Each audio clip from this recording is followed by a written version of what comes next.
There's this amazing study. It's called the Dallas Bed Rest Study. The study started back in the 1960s, and this is done by probably the world's most talented cardiovascular exercise physiologists. Ben Saltine, Jared Mitchell were involved in this early study in the 1960s. What they did was they took 5 men, they were college students, and they put them on bed rest. And this is like 3 weeks of legitimate bed rest. We're talking they couldn't get up to go to the bathroom, so they had a catheter in them. They did not move for 3 weeks. The researchers wanted to find out what happens to your cardiovascular system if you are not moving around for 3 weeks. And now if you think about it, there's a lot of people that are undergoing surgery or they have some sort of bad illness, influenza or something that keeps them bedridden for, it's not unusual to be 3 weeks, to be honest. So it's not completely irrelevant. And what was found is after that 3 weeks, their cardiovascular system was just tanked. And one of the major, they were probably some of the most well-studied men at the time. And one of the biggest factors that was measured was their cardiorespiratory fitness. This is often called VO2 max. And essentially it's the maximum amount of oxygen that you can breathe in your lungs, then breathe that oxygen to your muscles. And it's measured during maximal exercise. You're putting in a maximal effort, and that's called your cardiorespiratory fitness. And we can talk a little bit more about that, but their cardiorespiratory fitness tanked. And now I mentioned this was in the 1960s. About 30 years later,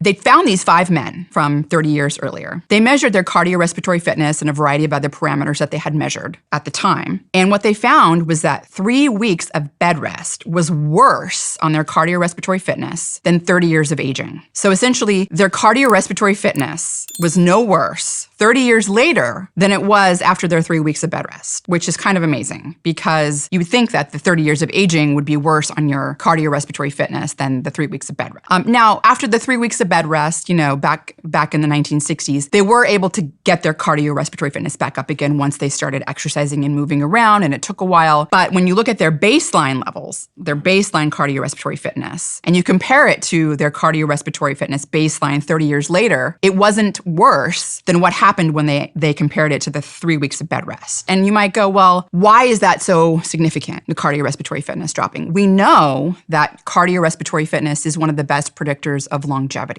So there are studies that have shown that people with a high cardiorespiratory fitness live 5 years longer than people with a low cardiorespiratory fitness.